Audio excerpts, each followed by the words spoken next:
Hello everyone, this is Kanika Sharma from Jai Shri Shyam class. Welcome to you all.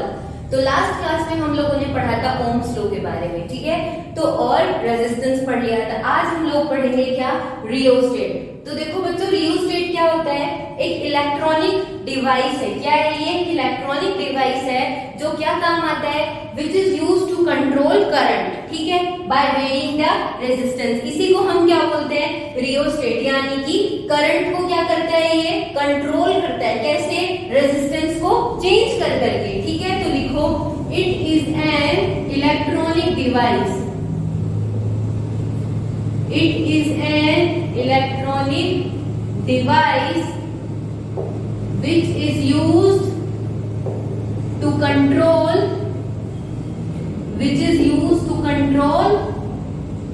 किसको control करते हैं बच्चों, current को, ठीक है, by varying resistance, इसी को हम क्या बोलते हैं, रियोस्टेट बोलते हैं, ठीक है। क्या करता है ये, जो रियोस्टेट है वो कंट्रोल करता है करंट को। कैसे, बाय वेरिंग द रेजिस्टेंस, इसी को हम बोलते हैं रियोस्टेट, ठीक है। अब बात आती है 1 ओम क्या होता है। 1 ओम, कल हम लोगों ने रेजिस्टेंस पढ़ा था, उसकी ऐसा यूनिट क्या थी, ओम थी। Resistance R is equals to क्या था, V अपॉन आई था, ठीक है। तो इस रेजिस्टेंस की हमने ऐसा यूनिट पढ़ी थी, ओम। तो 1 ओम क्या होता है बच्चों, देखो कोई भी हमने क्या लिया, सपोज एक कंडक्टर ले लिया, ठीक है। अब इस कंडक्टर का अगर पोटेंशियल डिफरेंस दोनों एंड्स का क्या हो, पोटेंशियल डिफरेंस 1 वोल्ट हो, और इस कंडक्टर में जो करंट फ्लो हो रहा है वो कितना हो, 1 एम्पियर हो। कितना हो, 1 एम्पियर हो, ठीक है। तो उस कंडक्टर के रेजिस्टेंस को हम क्या बोलेंगे, 1 ओम बोलेंगे। वापस सुनो, सपोज हमने कोई भी क्या लिया, कंडक्टर लिया। अब उसके जो दोनों पॉइंट्स हैं, उसका जो पोटेंशियल डिफरेंस है, अगर क्या हो, 1 वोल्ट हो, और जो उसके अंदर करंट फ्लो हो रहा है वो कितना, 1 एम्पियर हो, इसी को हम क्या बोलेंगे, 1 ओम बोलेंगे, ठीक है। तो 1 ओम इज इक्वल्स टू क्या हुआ, 1 वोल्ट अपॉन 1 एम्पियर। ये क्या हो गया आपका, 1 ओम। यानी कि किसी भी कंडक्टर के अंदर अगर दो पॉइंट्स का जो पोटेंशियल डिफरेंस है वो कितना है, 1 वोल्ट है, और उसका उस कंडक्टर में जो करंट फ्लो हो रहा है वो कितना है, 1 एम्पियर है, तो उस कंडक्टर का जो रेजिस्टेंस है उसको हम क्या बोलेंगे, 1 ओम बोलेंगे। समझ में आया, तो ये हो गया आपका 1 ओम। अब कल हम लोगों ने बात करी थी रेजिस्टेंस के बारे में। किसके बारे में, रेजिस्टेंस के बारे में। तो इस रेजिस्टेंस को हमने क्या बोला था, it is the property of conductor that resist the flow of charge. इसी को हमने क्या बोल दिया था, रेजिस्टेंस। तो देखो लिखो एक बार, क्या था, it is the property of conductor which resist the, जो क्या करता है, विच resist the flow of charge. इसी को हमने क्या बोला था, रेजिस्टेंस बोला था, ठीक है। और इस रेजिस्टेंस की जो ऐसा यूनिट थी वो ओम थी, 1 ओम अभी आपको बता दिया। अब कभी सोचे कि जो रेजिस्टेंस है वो किस किस के डिपेंड करेगा, यानी कि जो रेजिस्टेंस है ये किन किन प्रॉपर्टीज पे डिपेंड करेगा। तो देखो, डिपेंड्स लिखो इसका, कि जो रेजिस्टेंस है डिपेंड्स ऑन। तो देखो, ये जो रेजिस्टेंस है, सबसे पहला तो आपको याद रखना है, ये डिपेंड किस पे होता है, लेंथ पे। किस पे, directly proportional to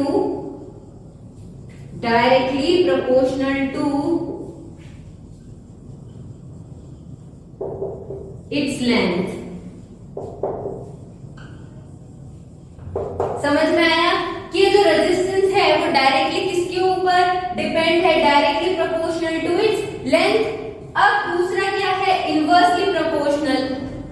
inversely proportional किसके है, इनवर्सली प्रोपोर्शनल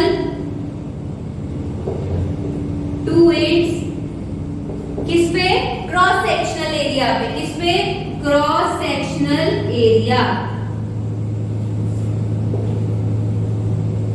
ये हो गया आपका कि डायरेक्टली डिपेंड किस पे है, है लेंथ पे और इनवर्सली किस पे डिपेंड हो गई, क्रॉस सेक्शनल एरिया पे। और थर्ड किस पे डिपेंड करता है, नेचर ऑफ मटेरियल, यानी कि उस मटेरियल का नेचर क्या है उसके ऊपर डिपेंड करते हैं। ठीक है, तो अब देखो इसको रिप्रेजेंट कैसे करेंगे हम, R is directly proportional to L।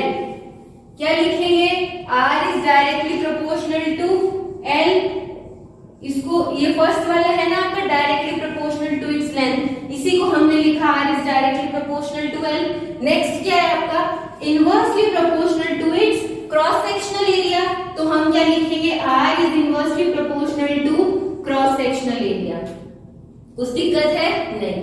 तो अब नेक्स्ट, अब हम क्या लिख सकते हैं इसको, इस 1 की जगह हम L को लिख सकते हैं, तो हम और क्या लिख सकते हैं, R is directly proportional to L upon A। ठीक है, तो अब जब हमने रेजिस्टेंस पढ़ा था तो हमने पढ़ा था V is equals to IR और R इज इक्वल्स टू क्या था, V अपॉन I। जब ओम्स लॉ था तो ओम्स लॉ क्या बोला था, V is directly proportional to I। तो हमने इस प्रोपोर्शनलिटी कांस्टेंट को हटाने के लिए क्या लेके आए थे, इस R को लेके आए थे ना, V is equals to IR, यानी कि R क्या था यहाँ पे, प्रोपोर्शनलिटी कांस्टेंट था। ऐसे ही यहाँ पे प्रोपोर्शनलिटी कांस्टेंट क्या होगा, रो, क्या होगा, रो। R इज डायरेक्टली को हटा के हमने प्रोपोर्शनलिटी कांस्टेंट लेके आए रो L अपॉन A। अब ये पूछो रो क्या है, रो है रेजिस्टिविटी, इसको हम क्या बोलते हैं, रेजिस्टिविटी।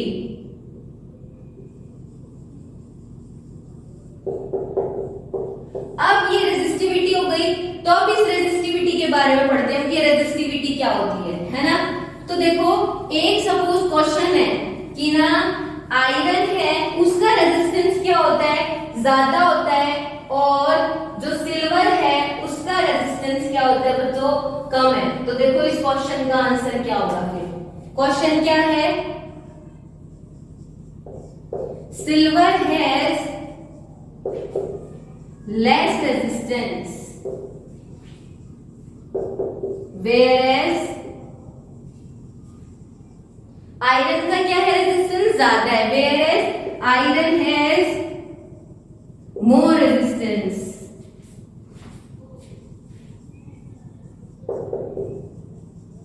तो बताओ इसका इसमें क्यों है ऐसा, इसलिए है सिल्वर का रेजिस्टेंस कम, क्योंकि जो सिल्वर है उसकी रेजिस्टिविटी यानी कि रो वो क्या होता है, कम होता है।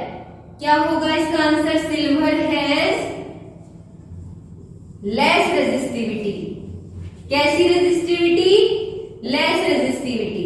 ठीक है, जब लेस रेजिस्टिविटी होगी तो ध्यान रखना, तो फ्लो ऑफ चार्ज और जो करंट होगा वो क्या होगा, ज्यादा होगा। Flow of charge and current क्या होगा, मोर। सिल्वर है उसका रेजिस्टेंस क्या है, कम है। क्यों कम है, क्योंकि उसकी रेजिस्टिविटी क्या है, कम है, पर जो उसका फ्लो ऑफ चार्ज है और जो फ्लो ऑफ करंट है उस कंडक्टर में वो क्या होगा, ज्यादा होगा। अब इसकी बात करें आयरन की, आयरन का रेजिस्टेंस ज्यादा क्यों है, क्योंकि इसकी रेजिस्टिविटी क्या है, ज्यादा है। तो बताओ जब रेजिस्टिविटी ज्यादा है तो फ्लो ऑफ चार्ज और जो फ्लो ऑफ करंट है वो ज्यादा होगा क्या, नहीं, वो क्या होगा, कम होगा। तो आयरन है, आयरन का भी लिख लो, iron has more resistivity. Resistivity ज्यादा है तो इसलिए क्या है, रेजिस्टेंस भी ज्यादा है। तो iron has more resistivity and less flow of charge and electric current in conductor.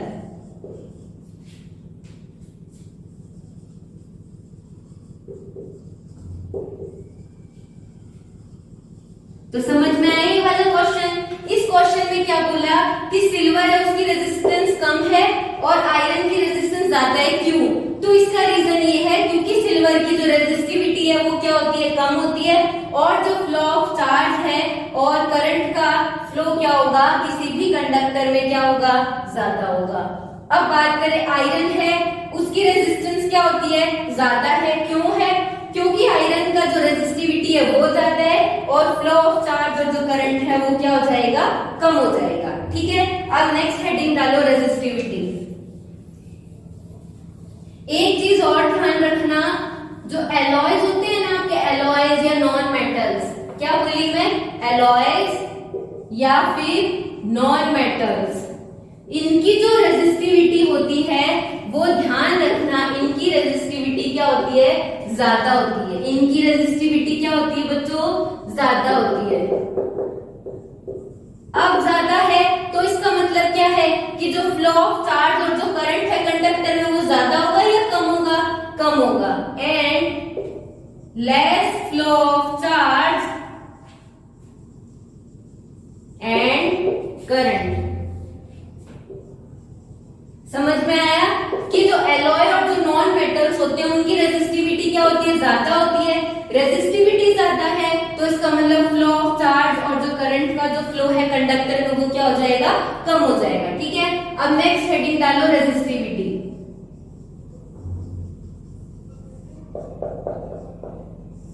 तो देखो रेजिस्टिविटी क्या होती है, हमने रेजिस्टेंस के बारे में तो क्या पढ़ा था कि it is the property of conductor that resist the flow of, क्या रेजिस्ट करता है ये फ्लो को, यानी कि कौन से फ्लो को रेजिस्ट करता है, फ्लो ऑफ चार्ज। इसी को हमने क्या बोला था, रेजिस्टेंस बोला था। अब रेजिस्टिविटी क्या होती है, रेजिस्टिविटी किसको रेजिस्ट करती है, फ्लो ऑफ इलेक्ट्रिक करंट को। किसको रेजिस्ट करती है, फ्लो ऑफ इलेक्ट्रिक करंट को। तो लिखो it is the fundamental property. कैसी प्रॉपर्टी है, फंडामेंटल प्रॉपर्टी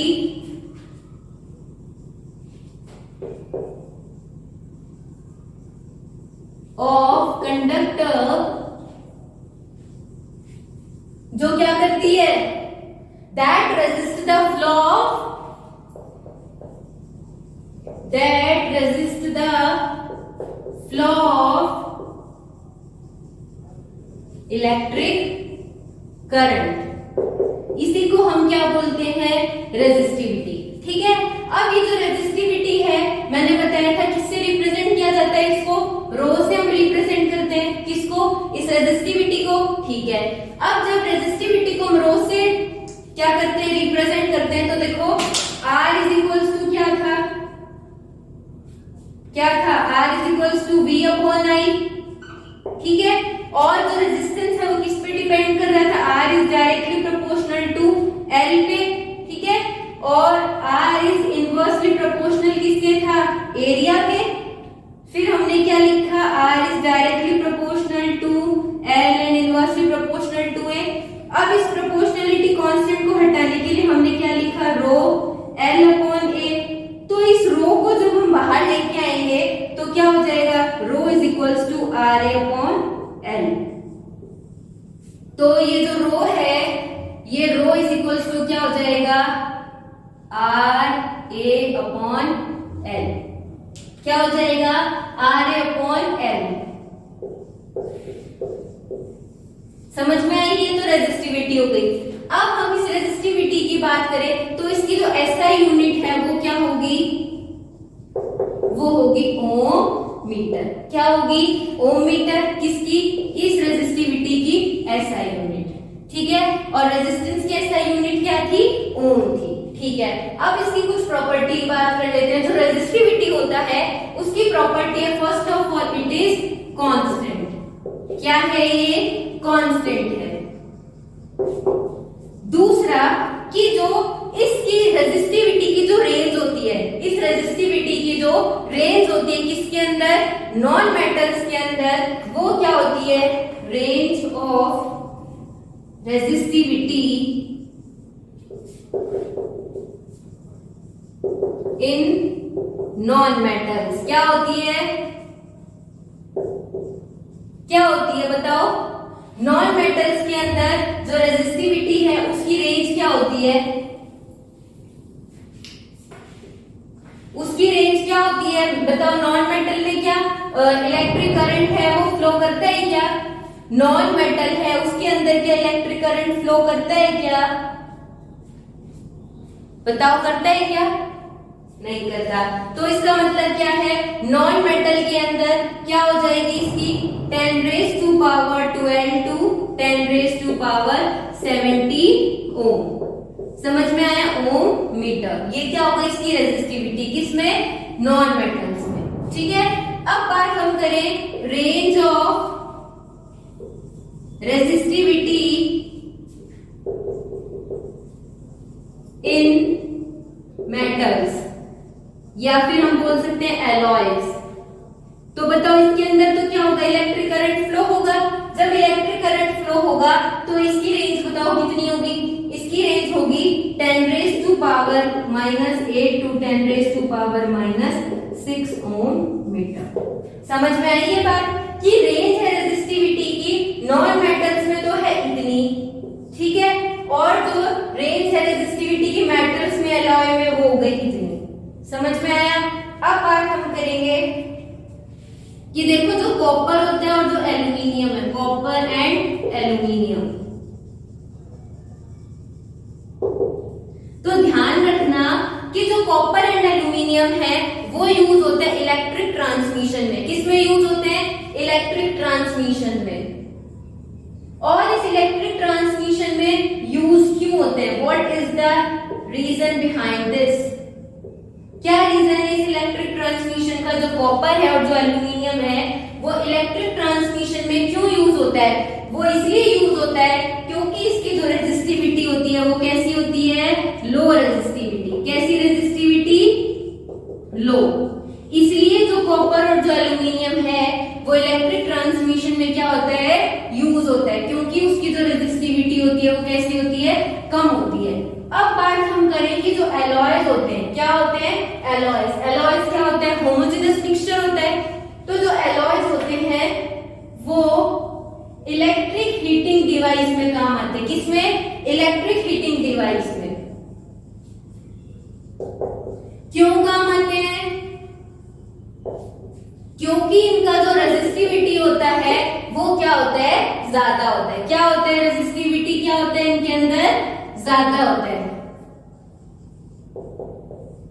जब रेजिस्टिविटी ज्यादा है तो इसका मतलब क्या है, इलेक्ट्रिक हीटिंग डिवाइस में क्या आ रहे हैं, यूज आ रहे हैं, और ये क्या है, बर्न भी नहीं होते। क्यों, क्योंकि इनकी जो रेजिस्टिविटी है वो क्या है, ज्यादा है। इसलिए एलॉयज इलेक्ट्रिक हीटिंग डिवाइस में यूज होते हैं। ठीक है, अब नेक्स्ट टॉपिक हम पढ़ेंगे रेजिस्टर।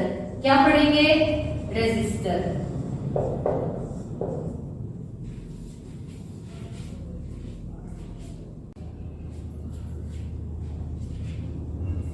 हाँ, तो अब हम पढ़ेंगे रेजिस्टर। अभी तक हमने पढ़ लिया रेजिस्टिविटी।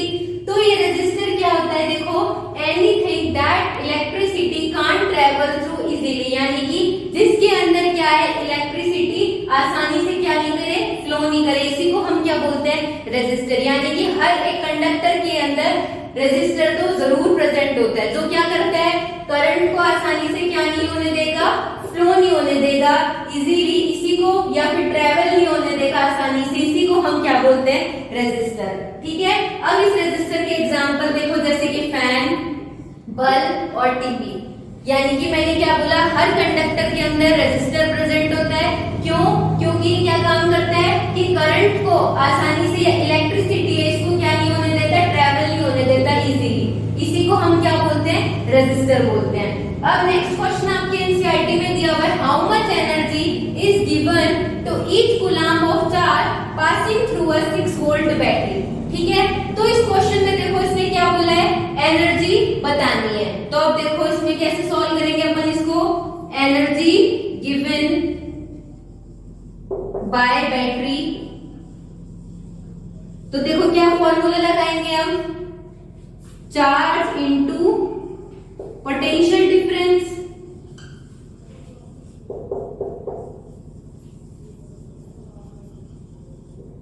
ठीक है, अब चार्ज इनटू पोटेंशियल डिफरेंस, या फिर हम क्या लिख सकते हैं, W is equals to Q into V। अब V हमको कितना दे रखा है, ये रहा 6V, यहां तो हमने रख दिया 6V इनटू चार्ज कितना है, 1 कूलम, तो हमने यहाँ रख दिया 1 कूलम। तो आंसर क्या आ जाएगा, 6 जूल।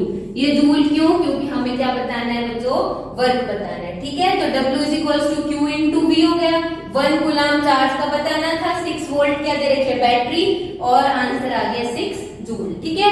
अब एक ये क्वेश्चन है तुम्हारा पेज नंबर 207 पे एनसीईआरटी में, इसमें क्या बोला है कि आयरन और मरकरी इसमें से बेस्ट कंडक्टर कौन सा है। तो देखो बेस्ट कंडक्टर कौन सा है, बेस्ट कंडक्टर है आपका आयरन। क्यों है, क्योंकि जो इसकी रेजिस्टिविटी है वो देखो क्या है 10 इंटू 10⁻⁻8 ओम मीटर और Hg की ज्यादा है, यानी कि आयरन की रेजिस्टिविटी क्या है, कम है, इसलिए ये क्या है बेस्ट कंडक्टर है, और Hg इसलिए बेस्ट कंडक्टर नहीं है। अब सेकंड क्वेश्चन है, आपकी बुक में टेबल बनी हुई है, उसमें से बताना है कि कौन सा बेस्ट कंडक्टर है। तो उसका आंसर होगा मरकरी बेस्ट कंडक्टर है। क्यों, क्योंकि जो आपकी टेबल गिवन है उसमें सबसे कम रेजिस्टिविटी Hg की है, जो कि कितनी होती है 1.6 इंटू 10⁻⁻8 ओम मीटर, ठीक है। तो वो जो नेक्स्ट क्वेश्चन है इसके जस्ट बाद में आपका पेज नंबर 207 में, उसमें बेस्ट कंडक्टर कौन सा है, मर्क्यूरी। मर्क्यूरी क्यों बेस्ट कंडक्टर है, क्योंकि जो इसकी रेजिस्टिविटी है वो सबसे कम होती है, यानी कितनी उस टेबल में सबसे कम है, क्या है 1.6 इंटू 10⁻⁻8 ओम मीटर। ये हो गए आपका, ये दो क्वेश्चंस हो गए, ठीक है। अब हम बात करेंगे रेजिस्टेंस की, किसकी, रेजिस्टेंस की। सीरीज के अंदर कनेक्ट कैसे होगा और पैरेलल में और फॉर्मूला क्या बनेगा, ठीक है। तो हेडिंग डालो resistance in series, resistance in series. तो देखो जैसे कि हमने यहाँ क्या कनेक्ट कर दिया रेजिस्टेंस, रेजिस्टर R1 R2 और ये R3, ठीक है। यहाँ हमने कनेक्ट कर दिया अमीटर, यहाँ हम क्या कर देंगे बैटरी, और ये की,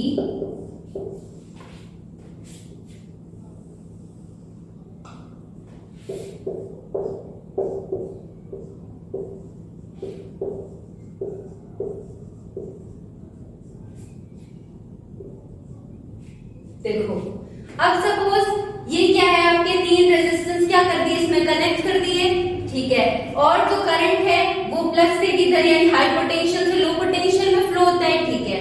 अब अगर सपोज ये R1 है, इसका हमको क्या करना है, वोल्टेज को क्या करना है, हमको मेजर करना है। तो इसके लिए यहाँ अलग से वोल्ट मीटर कनेक्ट करना पड़ेगा, इसमें अलग से वोल्ट मीटर कनेक्ट करना पड़ेगा, और इसका अलग से। तो यानी कि यहाँ पे V क्या हो गया, अलग अलग है, और करंट क्या है, सेम है। क्यों, क्योंकि सीरीज है इसलिए। तो हमने क्या फॉर्मूला पढ़ा था, V is equals to IR पढ़ा था ना, ठीक है। तो अब यहाँ पे V क्या है, वो वेरी हो रहा है, यानी कि सेम क्या है, करंट सेम है, ठीक है, ठीक है। तो अब हमें क्या निकालना है, यहाँ पे V निकालना है। तो देखो V इज इक्वल्स टू जब IR है तो V इज इक्वल्स टू इस V1 V2 और V3 के लिए क्या हो जाएगा, V1 plus V2 plus V3 के लिए। अब हमें पता है V is equals to IR होता है, तो यहाँ हो गया IR, V is equals to IR, यहाँ 1 के लिए निकालना है तो I R1 plus V2 IR2 plus V3 है वो IR3। यहां तक कुछ प्रॉब्लम है। अब क्या करेंगे, हम I को क्या ले लेंगे कॉमन, क्योंकि ये सब में क्या है कॉमन है, I को बाहर ले लो और R1 plus R2 plus R3। अब ये I है वो इस I से कट सकता है, तो ये लो काट दिया, और R इज इक्वल्स टू आपका क्या बच गया, R1 plus R2 plus R3। ये हो गया आपका क्या, सीरीज में, ठीक है। तो समझ में आया, जैसे कि हमने तीन रेजिस्टेंस कनेक्ट कर दिए, और अगर हमको इस रेजिस्टेंस का क्या मेजर करना है, वोल्टेज, तो हमने अलग से वोल्ट मीटर कनेक्ट किया, इसमें भी अलग से और इसमें भी अलग से। तो इसका मतलब करंट तो सीरीज है इसलिए सेम है, पर वोल्टेज तो अलग अलग है ना, तो उसको मेजर करने के लिए हम ना, हमारे पास formula V is equals to IR। जब V is equals to IR है तो V इज इक्वल्स टू क्या होता है, V1 plus V2 plus V3, क्योंकि सीरीज में कनेक्ट है। जब सीरीज में कनेक्ट है तो V is equals to IR, और फिर बाद में क्या बन जाएगा, R series is equals to R1 plus R2 plus R3। ठीक है, अब बात हम करें पैरेलल की। ये तो हो गई आपकी रेजिस्टेंस इन सीरीज में। अब पैरेलल की बात करते हैं। ये फॉर्मूले डेराइव करने आने चाहिए और याद होने चाहिए। रेजिस्टेंस इन पैरेलल, तो देखो पैरेलल में रेजिस्टेंस को कनेक्ट करना है। तो अब देखो ये सपोज हमने यहां रेजिस्टेंस कनेक्ट कर दिया, यहां, देन, और इसी के पैरेलल में हमने क्या कनेक्ट कर दिया, वोल्टमीटर। ठीक है, यहां से ये बैटरी,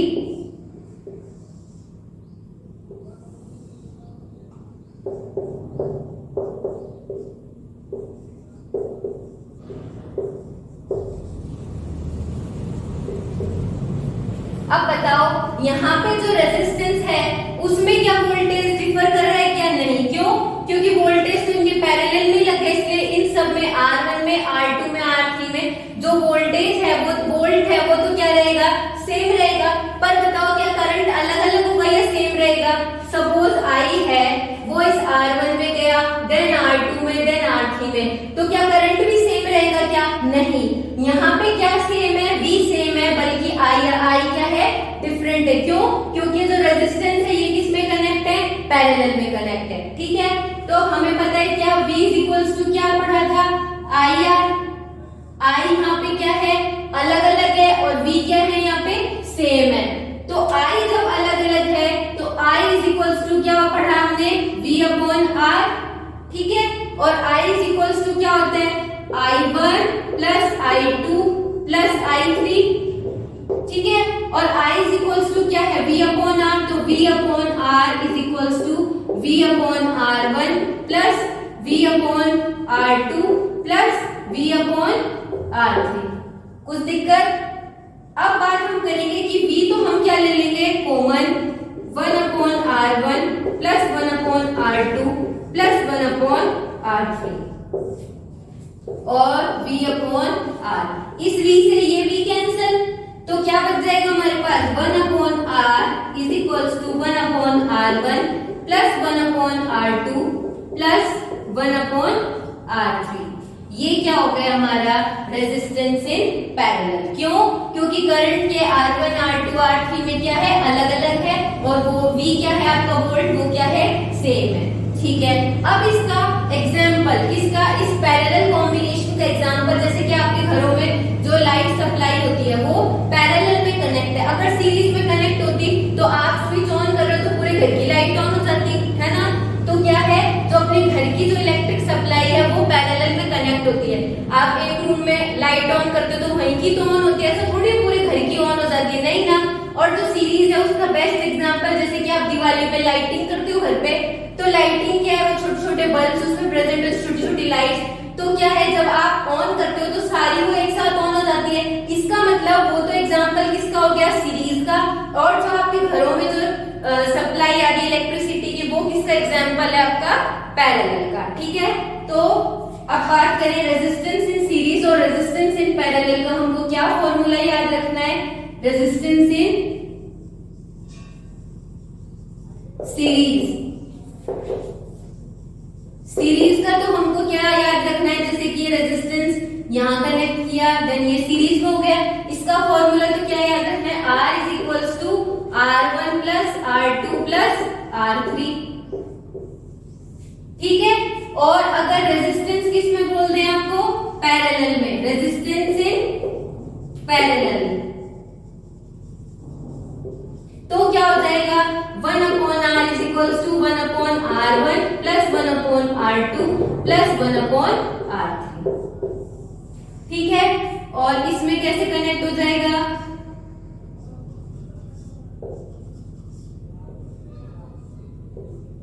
यानी कि ये हो गया आपका R1, ये हो गया R2, ये हो गया R3, पैरेलल में कनेक्ट है, और यहाँ क्या कनेक्ट है, सीरीज में। ठीक है, तो आज तक हम लोगों ने क्या पढ़ लिया कि रेजिस्टेंस है वो सीरीज में क्या फॉर्मूला बनता है और पैरेलल में क्या फॉर्मूला बनता है। ठीक है, कल हम बात करेंगे इसके आगे न्यूमेरिकल्स की और पावर वगैरह वो जो टॉपिक्स गिवन है उनके बारे में बात करेंगे। ठीक है। है। तो और इसका जो भी तुम्हारा नोट्स है वो टेलीग्राम का चैनल डिस्क्रिप्शन में मिल जाएगा, उसमें लिंक है, उसमें आप नोट्स वहां पे अवेलेबल है, वहां पे देख सकते हो। और कोई भी प्रॉब्लम हो वो आप कमेंट में पूछ सकते हो, ठीक है।